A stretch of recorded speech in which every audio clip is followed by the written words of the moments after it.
Yo people, welcome back to the YouTube channel. You already know what time it is. It's time for your Chelsea versus Dinamo Zagreb Champions League Matchday 6 preview. Of course, this is a free hit, a free opportunity for all to come and collect and hopefully bag some minutes and impress Graham Potter. Now listen, we've topped the table. We can't be tossed, we can't be turned, we can't be flipped, we can't be flopped. We are top of the table and it's guaranteed and it's done and dusted. So I'm glad to say that this game is meaningless. Unless you care about like UEFA coefficient or, you know, you care about prize money and things like that, then, you know, rankings, maybe I think we're level on points rankings wise in the UEFA coefficient with Liverpool. If we can rise above, listen, that's all for the nerds and the statisticians and them man there. I'm not bothered. I'm really not. Do you know what I'm saying? This is for me exactly what it should be, a free hit. When managers, rightfully so, I've spoken about it, player welfare, amalgamation of fixtures consistently, condensing constantly, and I feel like now it's an opportunity to rest and rotate that team. October saw 9 fixtures. It was hustle and bustle. It was very, very much thick and fast. And now November starts, 1st of November here, as I talk to you, and the fixtures are coming again. You got Arsenal, then you got Man City, then you got Newcastle. This is a great opportunity for me to see nobody that I know. Now, I don't think it's going to go down that dramatic, but listen, it's an opportunity to see some players that have not even played any minutes or have potentially got their debuts coming from the youth team. So let's get into it. Let's discuss and commence, gentlemen and ladies. Now, first of all, I want to say, make sure you follow the Instagram, because if you're not following my Instagram, you're going to miss a competition that I'm putting out tomorrow in collaboration with Nike Football. I received this top, but I also received a home top, and I'm giving away that home top to anybody that does the steps in that post, tags in the comments down below. I'm going to be giving away that home top, that Chelsea home top from this season, and I just look forward to delivering to you guys. So yeah, my first giveaway on Instagram. Make sure you follow so you don't miss that post tomorrow before the game, and that's it. And on top of that as well, let's get into it, because team news. I mean, injuries. Kepa, he didn't train. Kova also didn't train. Little calf strain. Let's not risk it. Do you know what I mean? Fofana, James, Kante, simple business as usual. And also Carney as well, individual training as well. For him, I don't think there's any point risking it. I'd love to see Carney start in this game, but if he's training individually, that tells me he's coming back from something. He wasn't on the bench against Brighton, so let's not risk it. Now, unfortunately, there is also no Amari Hutchinson. He was on the bench against Brighton. He's not listed. He's not involved. He won't play. He's not available, eligible, whatever you want to call it. It's unfortunate because he's been chopping it up on those under 23 games for Chelsea in the youth rankings.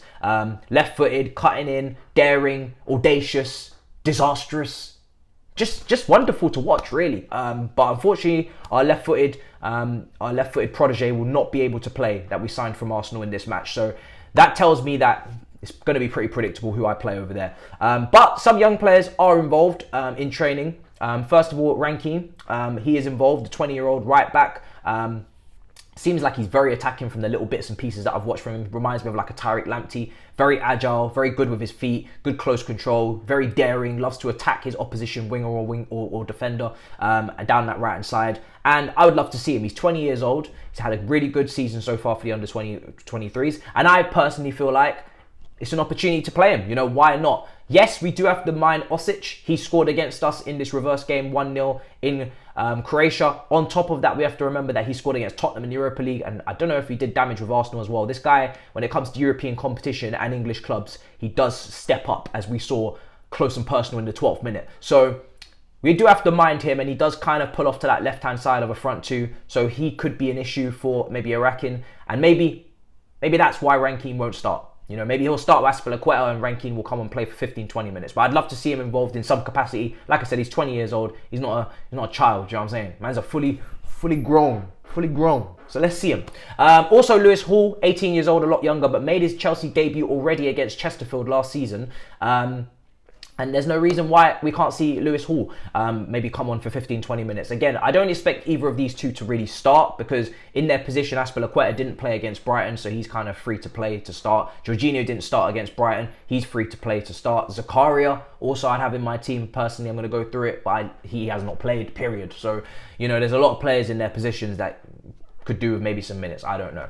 My team, like I said, I wouldn't bother with Kepa. He's not trained. Out for a couple of days. In goes Mendy anyway. He was going to play for me regardless. He needs his opportunity to show what he can do with Potter. Came on at half-time against Brighton, but let's see what else he can do in this fixture from the start. Back four, I think Koulibaly being back in full training is absolutely huge. It's making us much more versatile from a tactical standpoint. We're able to go from a 3 to a 4 now with him as a centre-back and not just relying upon Silva and Trevor. So I'd go Koulibaly and Trevor Chalobah in the centre-back positions. I would want to see Rankine start, the 20-year-old right back, just because it's more exciting. Save Azpilicueta for the weekend against Arsenal, where we probably will need someone a little bit more defensively, you know, minded and sound. But I expect Azpilicueta to start. But you hear what I would like to see. Let me know what you would like to see in that right back spot.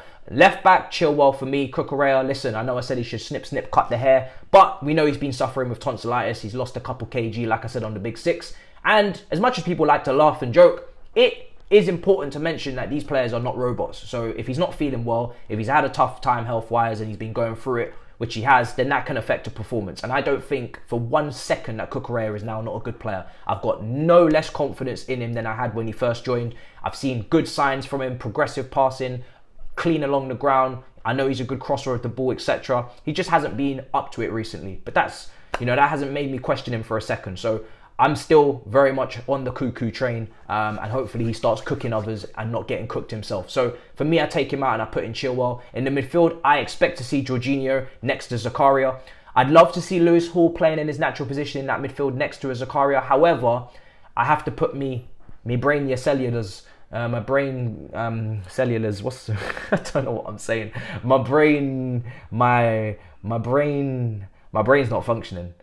My brain cells. How could I not? What? Anyway, clearly they're not working. But I'd love to see Zakaria start. I think he needs to play. Lewis Hall could play next to him, but then you're playing two players that have never played, one with each other and two very much at all for the first team. Like I said, Lewis Hall played that one game against Chesterfield. I think he played left side of a back 3 or 4, but he played in the defence, didn't play in midfield, and Zakaria's never played for Chelsea. So I think to pair Zakaria up with Jorginho, it probably makes more sense. You got the leadership, the experience next to him, you know, can kind of help him out in his first Chelsea game, etc. Maybe there's nerves, you never know. But Lewis Hall could come on again 15-20 minutes afterwards as the game goes on. Now on the right wing, like I said, there's no Amari Hutchinson, so I'm already a little bit, So Ziyech has to start, really. You know, give him his minutes. He's probably leaving in January, but again, you may as well. You know, let's not risk any key players for Arsenal. In the centre of attacking midfield, I'd go Gallagher. I think Gallagher and Ziyech could actually have something here because let's be honest. Out of Azpilicueta and Chilwell's going to bomb forward more. Maybe Azpilicueta slots in, makes it a back 3. But also, so that gives you the versatility there. But also, you could say Ziyech has played right wing back before, but also Ziyech wants to cut in on that left foot. And what does Gallagher really show us recently is that he can cross the ball with venom, with pace. Nice in-swinging cross. And then you've got Ziyech who can also cross and give you that other angle with the left foot. So you've got an in-swinger and you've got an out-swinger. And you've got an overlap and you've got an underlap. I think Ziyech and Gallagher there can cause a little bit of havoc. They can switch positions a little bit. We've seen Gallagher throw his crosses in from that right hand side. Ziyech is going to cut in regardless. And like I said, it then takes away the need for Azpilicueta to be that, you know, attacking option. You can say Chilwell, make it a little bit lopsided, say that Chilwell's going to do majority of the bombing forward. Pulisic on the left wing is who I'd start. He'd cut inside. So you can switch to wing backs if you please. You can go 3-4-3. And yeah, you just have the option to do many things. So, like I said, for me, Pulisic starts on the left wing. I think, you know, take Sterling out the firing line. He hasn't been great recently. He's had some quotes come out about, you know, adjusting and adapting to this new wing-back position for Potter.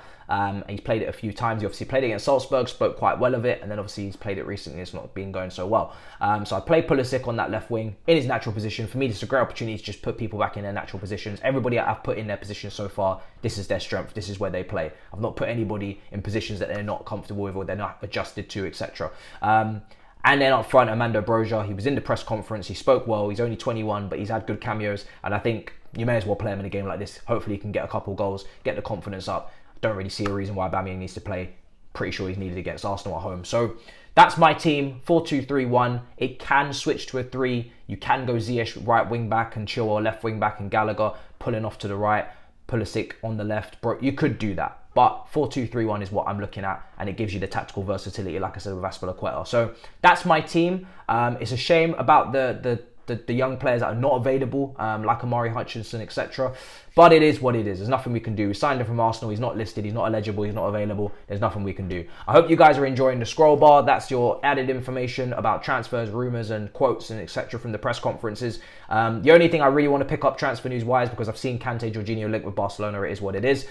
But Trossard, listen, we're linked with him again. I would love it. I think it would be brilliant for that left wing back spot. You could say that Trossard knows that role perfectly under Potter, and then you got Sterling moving back to where he's more comfortable in a front three kind of position on the wing or as an inside left forward. So listen, I would 100% take Trossard. You've heard me say it on All You Can Eat Chelsea. You've heard me say it on the roundabout.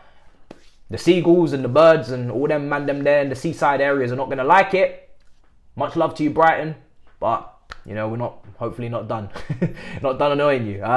You held us, and yeah, and we like what we saw. Casado as well looks wonderful. So listen, we don't learn from our mistakes, but here is what it is. Make sure you smash up the likes. Let me know in the comments down below what your team would be for this fixture. I think I'm going to get a lot of different teams, hopefully a little bit of a variety from you guys.